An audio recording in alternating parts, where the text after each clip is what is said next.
प्राणं नमो आयर्याणं नमो वज्रायणं नमो लोये सर्वसाहुणं श्रीमन्तं त्रिजगन्नाथं आदितीर्थंकरं परं फणीन्द्रं नरेन्द्रार्चं वन्दे अनन्तगुणार्णवीम्। परमागली ग्रंथ श्री आदि पुराण है, इसके रचयिता आचार्य भगवान श्रीमद जिनसेन स्वामी हैं। इसमें वज्रनाभि तीर्थंकर का कथन चल रहा है। वज्रनाभि को चक्र रत्न की प्राप्ति हुई और फिर उस चक्र रत्न की प्राप्ति के साथ में उन्होंने क्या किया, 6 खंड के राजा थे, उनको जीतने के लिए चले। दिग्विजय बोलते, दिग्विजय। 6 खंड कौन से होते हैं? 1 आर्य खंड और 5 म्लेच्छ खंड। कहाँ पर थे ये? जम्बूद्वीप के विदेह क्षेत्र में थे ना। विदेह क्षेत्र का भी एक जो नगरी है उसमें भी क्या है, 6 खंड है। जैसे भरत एरावत के 6 खंड है, ऐसे पूरा विदेह नहीं होता है। उस विदेह में क्या है, अलग अलग नगरियाँ, विभाजन है। एक विभाजन में अपने आप में 6 खंड होते हैं। उन 6 खंडों का वो राज्य अधिराज्यपना दिग्विजय करके अधिराजपना प्रकट होता है। तो ये कल अपन ने कह रहा था, नवरत्न और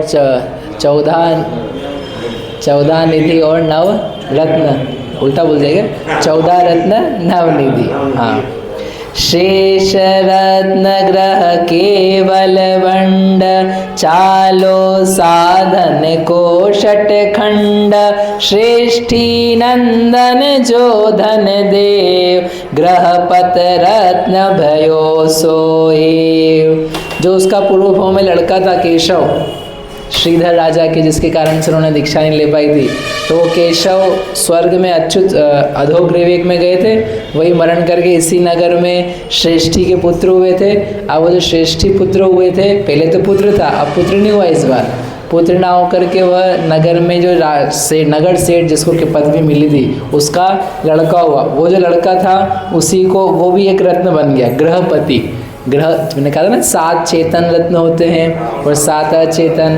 तो भंडारी, पुरोहित, पत्नी, अश्व, तो ऐसे ग्रहपति मतलब जो बहुत बुद्धिमान हो, अच्छा भंडार रखने वाला हो, सेठ हो, तो उसी को क्या मिल गया पद, ग्रहपति का रत्न मिल गया।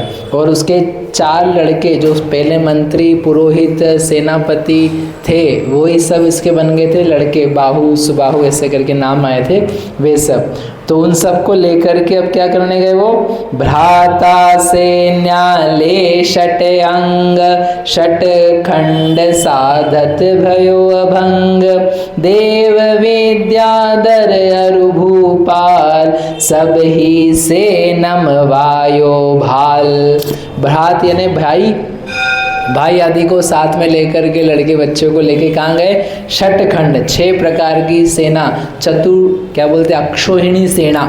अब उसका भी एक अलग प्रमाण है, कितने प्यादे, कितने रथ, कितने घोड़े, कितने हाथी, वो सब हजारों लाखों की संख्या में लेकर के चले। सोचो एक सेना ही जाए, बोले इंदौर से सेना निकल रही है, अभी सेना निकले यहाँ पे हजारों लाखों की, तो रोज के ट्रैफिक जाम ही लग जाए जहाँ से निकले।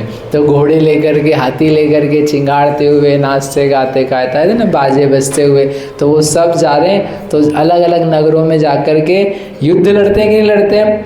तो युद्ध नहीं लड़ते हैं, जाते हैं उनका वैभव देख करके और चक्र रत्न देख करके लोग नतमस्तक हो जाते हैं कि भाई ये चक्र रत्न ऐसा है, इट्स लाइक परमाणु बम तो फिर भी आप छुप जाओगे, मंकर वंकर में तो बच जाए, लेकिन चक्र रत्न ऐसा है कि जिसके ऊपर छोड़ देंगे तो वो तो उसका नियम से वो मार करके आएगा। तो भाई कौन मरना चाहेगा?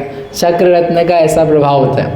आत्मा का ऐसा प्रभाव है, इस आत्मा के सामने समझ में आ जाए कि आत्मा है, जिसके ऊपर इसका ध्यान चला जाए तो वह चीज़ नष्ट हो जाएगी। कर्म के ऊपर ध्यान गया कि अब इसको नष्ट करना है, तो अपने आत्म तत्व में लीन रह करके सारे कर्म को नष्ट कर दे। सारे विकल्प हैं आत्मा के सामने, सब नष्ट हो सकते हैं। विकल्प पे ध्यान दोगे तो नष्ट नहीं होगा, आत्मा पे ध्यान दोगे नष्ट होगा।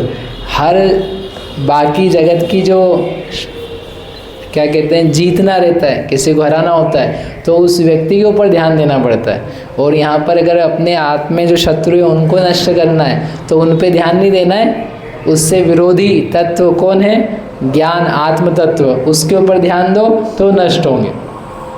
चिंता नष्ट करनी है तो क्या करना है, चिंता के ऊपर ध्यान दोगे तो चिंता बढ़ेगी, नष्ट नहीं होगी। तो क्या करो, चिंता रहित निश्चिंत आत्म स्वरूप है, उसके ऊपर ध्यान देंगे तो चिंताएं ऐसी नष्ट होती भगवान जैसे कि वापस से लौट करके नहीं आती। तो वो जो चक्र रत्न उसका ऐसा प्रभाव था, ऐसा रहता है कि उसको देख करके भाई इसके सामने कोई टिकेगा नहीं। जैसे आत्मा के सामने कर्म टिक नहीं पाते हैं, वैसे इस चक्र रत्न के आगे कोई राजा अधिराजा महाराजा नहीं टिक सकता है। तो उसको देखते से ही सब लोग नमस्कार कर लेते हैं, हमको आपकी अधीनता स्वीकार है। कोई खून खराबा नहीं होता है, क्योंकि 6 खंड के 32,000 राजाओं को जीतना है। 32,000 कितने राजा, 32,000। अब 32,000 राजाओं से युद्ध करते करते हाथ ही खून से रंगीन हो जाएंगे। किस किस के यहाँ जाकर के किस किस को नहीं मारे पीटे, कुछ नहीं मारना पड़ता। पुण्य प्रताप से आई संपत्ति का प्रभाव है कि बस जाना है, जाना आपको पड़ेगा। और उसमें दिया तिलोय परिणति में तो ऐसा अभी हमने पढ़ा था कि कई जगह तो म्लेच्छ खंड वगैरह में खुद को भी नहीं जाना पड़ता है, सेनापति को भेज देते हैं, वो सेनापति वहाँ से घूम फिर करके आ जाता है और सारी वहाँ की कन्याओं को ले आता है। ले आता मतलब कि शादी के लिए लड़कियाँ आपके पास आई है, इनसे आपको ब्याह करना है। वहाँ के राजाओं ने भेज दी कि आप स्वामी से क्या करवा लेना, शादी करवा दे। ऐसे करके वो खुद भी नहीं जाते एकांत म्लेच्छ खंड में, वो स्वयं ही जीत करके सेनापति के माध्यम से आ जाते। सेनापति भी रत्न है ना, महान 7 रत्न में से। तो ऐसे करके सभी से सबसे उन्होंने नमस्कार करवाया।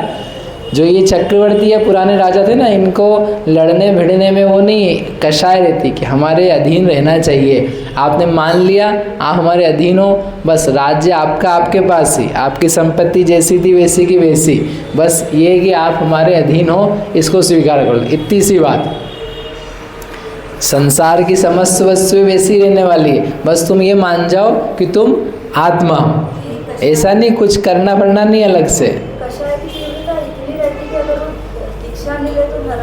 नहीं, कषाय की तीव्रता मात्र नहीं है। इनका प्रश्न है कि अगर वो चक्रवर्ती दीक्षा ना ले तो नरक में जाए। हिंसा या कषाय की बात नहीं है, परिग्रह की बात है।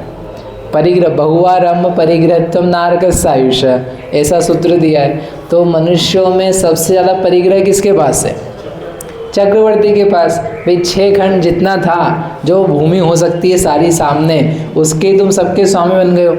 वो बन गए हो और फिर छोड़ा नहीं, तो उसका कषाय का बल भी है कि भाई मैं इसका स्वामी हूँ, मेरे को इसका भोग है, मेरा इतना वैभव है। तो उसका आसक्ति या उसका जो लोभ का परिणाम है वो भी अच्छा खासा है। अगर नहीं होता तो फिर वो दीक्षित होता। तो उसको आसक्ति प्रीति प्रेम जो है ग्रह में और षटखंड में, वो ऐसी है कि उससे ज़्यादा परिग्रह किसी के पास नहीं। तो इसको कहाँ भेजा जाए, नरक ही भेजा जाए। तो इसलिए चक्रवर्ती यदि घर में मर जाए तो क्या होगा, नरक ही जाना पड़ेगा पक्के से। नियम से अधोगति होती है। जो नारायण प्रति नारायण है वो नियम से मर करके नरक में क्यों जाते हैं, नियम से मर के नरक में क्यों जाते हैं? क्या धर्म नहीं करते क्या, जैन धर्म नहीं मानते क्या? मानते हैं, लेकिन वो षटखंड 3 खंड के साथ ही मरते हैं। प्रति नारायण उसको युद्ध में मरना है, तो कोई दीक्षा तो ली नहीं है, कोई त्याग तो किया नहीं है। वो तो वहाँ तक अंतिम समय तक खड़ा है कि नहीं मैं राजा हूँ, मैं कैसे हार मान जाऊँ। तो वो राजा मानता है अपने आप को। तो उस राजा पने के मानने में 3 खंड के राज्य पने में उसको नियम से अधोगति है। और वो जो केशव है यानी नारायण है, वो भी घर में मरते हैं, घर में ही मरते हैं वो राज्य अवस्था के साथ में। तो उसके साथ में मरेंगे तो कहाँ जाएंगे? अपन घर में घर के साथ मरेंगे, कहाँ जाएंगे? पता नहीं कहाँ जाएंगे। मतलब घर में ही मरे, यानी परिग्रह का कोई त्याग नहीं, कोई नियम कानून कायदा नहीं, जी रहे मन चाहे जैसा, तो उसकी तो अधोगति होती। ठीक है। अब आप कह सकते हैं मेरे पास तो इतना नहीं है, जितना है उसमें ठीक है, 7वें में नहीं जाएंगे, थोड़ा सा कम में जा भी सकते हैं। पहला भी है, 7वां भी, अलग अलग लेवल से हैं। सारे चक्रवर्ती तो नीचे जाएंगे अधोगति में, लेकिन सामान्य जीव वाले सामान्य मनुष्य भी आसक्ति में हों, आसक्ति में हों, तीव्र आसक्ति में, छोड़ने के बिल्कुल ही परिणाम ना हो। अरे ना जाए नरक में, घर में ही चूहा बन जाते लोग। घर के आसपास ही कुत्ता बन जाती है, घर के आसपास ही छिपकली बन जाती है, पेड़ पौधा बन जाता है। ऐसे भी जीव होते हैं। और जो विरक्ति वाले हैं, अंतिम समय विरक्ति करी, अब तो समय आ गया, छोड़ रहे, अब हम ये शरीर तो छूटते ही आत्म तत्व की संभाल करें, तो फिर उसकी सुगति भी होती। और ना हो कोई ऐसे ही मरे, पुण्य से या देवायु बांधी थी किसी ने पहले, तो देव में जाए, यथायोग के परिणाम होते हैं। वो तो क्या, आयु बंध के समय किस प्रकार की दशा है, समझो आयु किसी की पहले नहीं बंधी है, अंतिम समय में उसको घर की आसक्ति चल रही है, तो ऐसा जीव मर करके घर में भी पैदा हो सकता है। परिग्रह की, हम किसी को पैसा नहीं देंगे, हम तो इसको साथ ही रखेंगे, तो उस धन की आसक्ति में नरक में भी जा सकता है। तो पुण्य का क्या होगा, पहले मंदिर है उसका, बाद में आएगा, बाद में फलीभूत होगा। मुनिराज जैसों तक को तो उन्होंने कीड़ा बना दिया। एक मुनिराज से कथा लिखी शास्त्र में, बैठे थे, कोई खरबूजा चढ़ा गया मंदिर में, खरबूजा चढ़ा गया, पक गया था, खुशबू आ रही थी, सोनी सोनी उसकी सुगंध आ रही थी, तो उस सुगंध में मग्न हुए, अरे कितना अच्छा खरबूजा है, कितना अच्छा खरबूजा है, कितना मीठा लगेगा, खाएंगे तो कितना अच्छा लगेगा। अब ऐसे त्यागी थे, लेकिन उस वक्त आयु बंध का भाग्यवश समय था, और परिणाम में आयु बन गई। और आयु ऐसी बन गई कि बोले कीड़े में ही, वो खरबूजे में ही कीड़ा बन गए। तो तुमको खरबूजा खाना था तो वहाँ तो मिला नहीं चौके में, यहीं सही, तो उसी खरबूजे में कीड़ा बन गए। तो ऐसे कैसे वो त्यागी थे, लेकिन वो भाव थे। अब बाद में किसी ने समझा कीड़े आदि की पर्याय में, तो वापस से निकले। कहने का मतलब ये है कि परिणाम जो है वो अपने, ये सब अपन पढ़ने का प्रयोजन ये है कि आसक्ति कितनी है, विरक्ति कितनी है, धर्म जो अपन क्रियाएं करते हैं उसमें अपने को आत्मा रूप भाव कितना निकल के आ रहा है। हम ये भाव मात्र जितने नहीं हैं, शरीर मात्र जितने नहीं हैं, इससे बढ़ कर के हैं। इस प्रकार की प्रतीतियाँ, अनुभूतियाँ हम निकालने के लिए कितने तत्पर हैं, कितनी आ रही है। ठीक है, नहीं थोड़े बहुत पुण्य में स्वर्ग मिल जाएगा, आप घबराओ नहीं, एक भाव में स्वर्ग मिल जाएगा आपको, सबको नरक नहीं भेजेंगे घर में मरने पर, लेकिन बहुत बार चले गए, अनेकों बार, अनंतों बार ही चले गए। कौन से स्वर्ग में नहीं गए, पता है कौन से स्वर्ग में नहीं गए, सारे स्वर्ग में चले गए। ऊपर बस वो अनुदिश और अनुत्तर में नहीं गए, बाकी सब जगह चले गए। वहाँ बस सम्यक दृष्टि जाते, मुनिराज जाते, बस वहाँ नहीं गए, बाकी सभी घूम आए, कोई जगह नहीं बची। इसलिए किस स्वर्ग की वांछा की जाए, किस भोग की वांछा की जाए, आत्म तत्व की इच्छा की जाए। तद इच्छेत तत्परो भवेत, पढ़ा था ना एक श्लोक 53 में पढ़ा था, तद ब्रूयात तत्परान प्रच्छेद तदिच्छेद तत्परो भवेत। उसकी बात करो, उसके बारे में पूछो, उसकी इच्छा करो, उसमें तत्पर हो। येना विद्यामयम रूपम त्यक्त्वा विद्यामयम व्रजेत, जिससे ये अविद्यामयी अज्ञानमयी रूप छोड़ करके ज्ञानमयी रूप हो जाए, मात्र ज्ञान रूप रह जाए। तत्परो भवेत, उसमें तत्पर हो। बाकी तो अपन ने खूब सारे ही सब किए।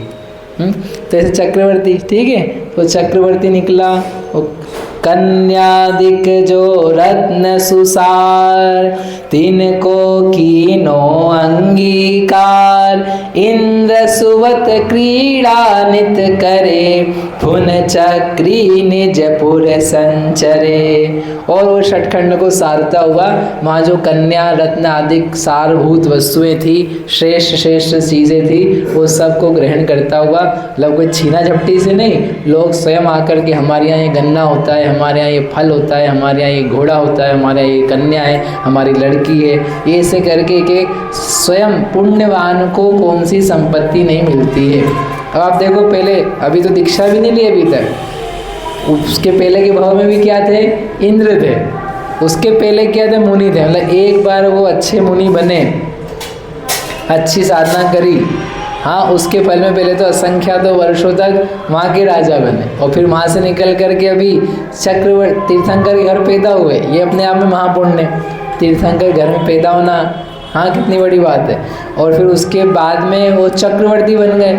अभी कुछ ऐसा नहीं किया है, तपस्या, कोई त्याग या कोई व्रत ले लिया हो, कुछ भी नहीं, पूर्व पुण्य के नियोग से ही इतना सब काम हो रहा है। अपन बस देखते रहते हैं, सुनते हैं, लेकिन सोचो सही, करना भी तो होता है, करेंगे तो लाभ मिलेगा, फल मिलेगा। तो ऐसे वो सारा जो राज्य था पुण्य के फल से प्राप्त हुआ, उसको भोगते हुए इंद्र के समान रहते हुए, जैसे पहले वहाँ इंद्र जैसे रह रहे थे, वैसे यहाँ भी जिसकी आज्ञा चलती 6 खंड पर 32,000 राजा जिसके अधीन है। अभी भारत का प्रधानमंत्री, उसके अधीन कितने राज्य हैं? एक ही राज्य है, भारतवर्ष। अरे एक ही तो देश है, वो एक राजा है, एक राजा। ऐसे अमेरिका का राजा, ऐसे भूटान का, नेपाल का, चीन का, ऐसे सब मिला के भी आपके पास कितने हैं? 100-200। ये 100-200 ही, ऐसे कितने हैं? 32,000। अभी 1,000 नहीं है आपके पास, जो दिख रहा है ना उसमें 1,000 राजा भी नहीं है। 1,000 राजा हैं क्या? इतने देश ही नहीं है। 250-300 कितने हैं? 250 करीब जितने भी हैं उतने ही देश है। और कितने उसके पास? 32,000। 32,000 और 96,000 वहाँ से क्यों लाई हुई पत्नियाँ? एक 32,000 राजा 3 लड़कियाँ दे तो 96,000 हो जाती है। 96,000 ऐसे हो गए, और बच्चे पता नहीं कितने हो जाएंगे हैं। तो ऐसे अपना समय वह पुण्य के उदय में भोग के साथ में धर्म क्रिया करते हुए, षट आवश्यक का यथायोग्य पालन करते हुए, आहार दान देते हुए उसका समय जा रहा है। धर्म को भी सुनता है, कभी प्रवचन सुनता है, दिव्य ध्वनि को सुनने का अवसर मिलता है। ऐसे करते करते एक दिन का समय आता है जब उसको कुछ दिखता है, और देख करके उसको क्या होने वाला है? वैराग्य होने वाला है। अब कैसे होता है? इतनी जल्दी? अरे हजारों साल निकल गए, फटाफट निकाल के आगे बढ़ा ना। ऐसे वह वैराग्य को प्राप्त होगा। हम आप सभी भी सोच के बनाए, हमको भी वैराग्य कभी तो होवे, थोड़ा सा हो, भले दीक्षा वाला ना हो, लेकिन व्रत वाला हो, त्याग वाला हो, तप वाला हो। बोला आदिनाथ भगवान की जय।